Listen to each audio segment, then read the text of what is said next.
যাবো, যেখানে একখানা, কিন্তু নত স্বীকার করবো না, অন্যায়কে প্রশ্রয় দেবো না।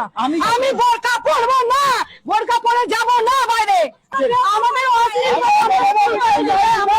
আমাদের কথা বলা হয়, আমরা যখন কলেজ কোনো জায়গায় যাতায়াত করি তখন আমাদের অনেক উল্টো পাল্টা টোন টিটকারি, এমনকি রাস্তা দিয়ে আসছিলাম আমাদের উল্টো পাল্টা বলছে রেপ করে ফেলে রেখে দেবো, কেউ কোনো কথা বলতে পারবে না।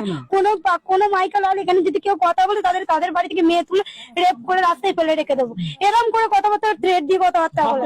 আপনারা ভাবতে পারছেন পাড়ার মেয়েরা, হিন্দু মেয়েরা মানে নিরাপদে সুরক্ষিত